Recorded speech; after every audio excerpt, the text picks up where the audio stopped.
Hello. So today we're going to talk about the hunger scale. A lot of us don't really trust ourselves, and I know I don't, and I'm working on that. It's a process for us all, and I hope that this group and community can help uplift you to learn and to take the measures and steps to learn how to trust yourself. And the part of trusting yourself is even just learning the basics of how to listen to your body and your hunger. So today I wanted to share with you a concept called the hunger scale. And to listen to your intuitive eating pattern, because a lot of us are at eat differently. I mean, we have to listen to our bodies, right? But some of us are like, what does that even mean? Even in yoga classes, people have no concept of their body awareness. So you have to just start from somewhere. So the hunger scale is a good concept to think about when you are learning how to eat more intuitively and understand where you are, like what is going on, like am I hungry, am I full, what is full, and so this is a tool that you can try to use. I explained it in the post, but I also wanted to share it here. So on a scale of 1 through 7, this is your hunger scale. Number 1 is absolutely starving, and then 7 is where you are completely stuffed. So basically hangry versus the opposite end of Thanksgiving, snooze, pop your pants. And 4 is the middle, is the balance point, and that is where you're neutral.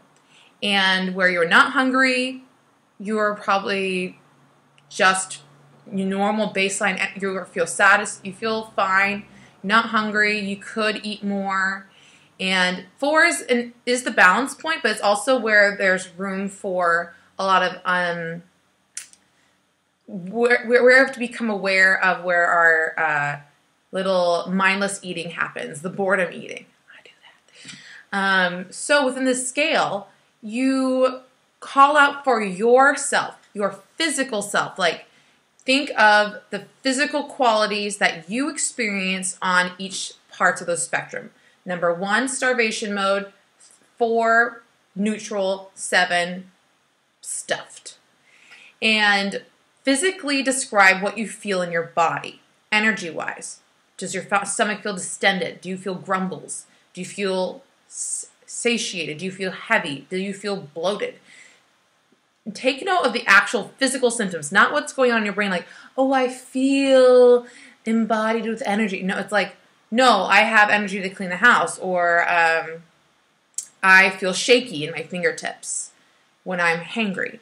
I am irritable. I am grumpy. Physical things that you do versus I feel, and we go into a poetry session. No.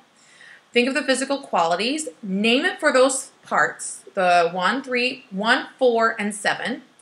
And once you have that, you have a baseline of measuring your scales. And you never want to be on the extremes, because when you're on the 1, well, you don't never, tend towards not being on extremes, because you want to find balance, right?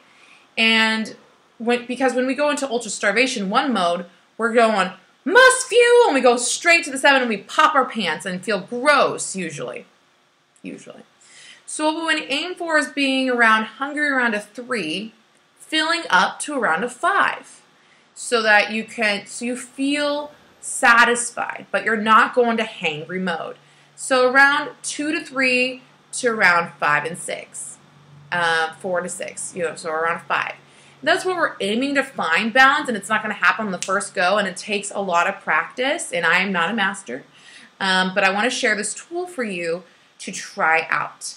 And take note, maybe make that part of your daily reflections here, which I would like to see.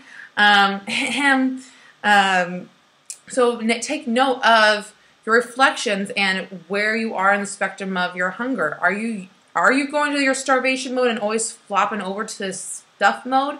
Or are you finding balance? Or are you doing a lot of 4s and eating mindlessly because you're bored? Or something like that. And not putting judgment on it. Not being like, this is bad or this is good. Just note what's happening, seeing your patterns, collecting data. And then from that data, you can interpret what you want to do. Make the choices, becoming responsive versus reactive. That's the hunger scale. Talk to you guys later.